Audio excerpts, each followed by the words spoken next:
अस्सलाम वालेकुम। समटाइम्स जो हमारे इन्वेस्टर्स होते हैं या फिर जो business owners, new startups, entrepreneurs होते हैं, वो मार्केट में जो फ्लक्चुएशंस होती हैं, मार्केट में अप्स एंड डाउन आते रहते हैं। तो जब डाउन मार्केट होती है तो उनकी जो कन्फ्यूजन्स होती हैं या फिर जो उनके कंसर्न्स होते हैं वो बढ़ जाते हैं। ड्यू टू दीज फेयर्स उनकी जो डिसीजन पावर एबिलिटी होती है वो बड़ी इफ़ेक्टेड होती है और जो सुनी सुनाई बातें होती हैं वो फिर ज़ोर पकड़ती हैं। इस तरह से वो बेहतर फ़ैसला नहीं कर पाते। सो आज मैंने सोचा कि क्यों ना जो बिज़नेस साइकिल होता है, जो मार्केट के ट्रेंड्स होते हैं, उसको थोड़ा सा डिस्कस कर लें सो दैट आपका जो कंसेप्ट हो बिज़नेस फ्लक्चुएशंस के बारे में वो थोड़ा सा क्लियर हो जाए। देखें, ups and down are part of life. ज़िंदगी में उतार और चढ़ाव ये चीज़ें हमेशा चलती रहती हैं। अगर हम पर्टिकुलरली बिज़नेस की बात करें तो बिज़नेस में विद टाइम मोस्टली दो चीज़ें चलती हैं। Let's suppose in X axis this is our time frame and this is business rise and fall. तो एक एवरेज स्टडी हमारी लाइन, तो यहाँ से ये इस तरह से मार्केट के जो पैटर्न्स होते हैं, यहाँ से बिज़नेस स्टार्ट हो रहा और ये जो फेज़ है इसको एक्सपेंशन फेज़ बोलते हैं। ये बिज़नेस का पीक, और फिर एक ऐसा टाइम आता है जब चीज़ें डाउनवर्ड चली जाती हैं। डाउनवर्ड मीन्स जो चीज़ें या फिर जो प्रोडक्ट्स होते हैं उनके रेट्स होते हैं मार्केट में, जिसको उर्दू में मंदी बोलते हैं। तो ये हमारा फिर रिसेशन कहलाता है, RECESSION, recession. And second term is depression. ये हमारा पीक कहलाता है, ये रिसेशन और डिप्रेशन। यहाँ पे चीज़ें पीक पे होती हैं और मोस्टली जो इन्वेस्टर्स होते हैं या फिर जो बिज़नेस ओनर्स होते हैं वो इस पॉलिसी को अंडरस्टैंड करते हुए यहाँ पे अपनी चीज़ें सेल कर देते हैं, बेच देते हैं और मार्केट से जो प्रॉफिट होता है उसको गेन कर लेते हैं। और कुछ बिज़नेस ओनर्स ऐसे होते हैं जो जब पीक में, रिसेशन पीक पे होता है, वहाँ पे अपनी चीज़ों को सेल करते हैं। तो इस पीक में जो पैनिक क्रिएट होता है उस वजह से जो बिज़नेस ओनर्स अपनी प्रोडक्ट्स को, चाहे वो रियल एस्टेट में हो, स्टॉक में हो या फिर किसी भी और सेक्टर में हो, तो जब वो यहाँ पे चीज़ों को सेल करते हैं, उनकी परचेजिंग तो काफ़ी महंगी होती है और उनकी जो यहाँ पे सेलिंग होती है वो बड़ी कम कीमत पे होती है। सो वो लॉस में चले जाते हैं। तो इस रिसेशन और डिप्रेशन या फिर जो पीक का एक स्केड्यूल होता है, एक टाइम फ्रेम होता है, तो किस टाइम इन्वेस्ट करना चाहिए, किस टाइम हमें किस तरह से मार्केट की जो स्ट्रेटजीज़ होती हैं उन्हें यूटिलाइज़ करना चाहिए so that we can expand, we can grow maximum return on investment.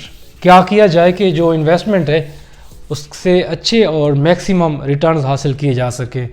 सो जैसे ही आपका फेज़ चल रहा है, लेट्स सपोज डिप्रेशन का, this is the time to buy more products. Let's suppose अगर हम प्रॉपर्टी की बात करें तो प्रॉपर्टी के रेट्स जब भी डाउनफॉल में जाते हैं, कम होते हैं, so this is the time to invest in real estate. क्यों? क्योंकि यहाँ पे आपको जो चीज़ मिलती है वो बहुत ही कम रेट्स पे मिलती है। अगर हम प्लाट्स की बात करें तो ऑन नॉर्मल जो एवरेज रेट होता है वो लेट्स सपोज एक प्लाट का 50 लाख का है। अगर जब रिसेशन आता है, चीज़ें क्योंकि डाउन चली जाती हैं, तो वही चीज़ आपको मिल जाती है 30 से 35 लाख में। So tell me, is not is the right time to invest? क्या ये टाइम ठीक नहीं है इन्वेस्ट करने का बजाय इस टाइम के इन्वेस्ट करने के? सो जो रिसेशन होते हैं या फिर जो मार्केट में मंदी आती है, it's not bad for all, it's bad for some people, but it's good for those जो अपनी मार्केट रिसर्च को बेहतर करते हैं, जो मार्केट को एनालाइज करते हैं और बजाय इसके कि वो फेयर में कोई फ़ैसला ले, वो 3 से 4 चीज़ों को सामने रखते हुए फैसला करते हैं, सबसे पहले तो वो क्या करते हैं, एनालाइज करते हैं, फिर मार्केट ओवरऑल ट्रेंड्स को देखते हैं, और फिर जो हमारा एक्सपेंशन यानी ग्रोथ टाइम होता है उसको स्कैन करते हैं कि इज इज राइट टाइम, क्या ये टाइम ठीक है, क्या टाइम ये हमारा एक्सपेंशन का है।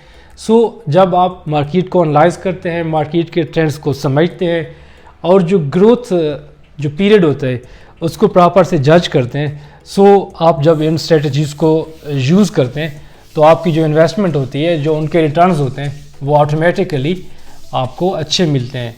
सो whenever there's recession, there's depression in the market, then never be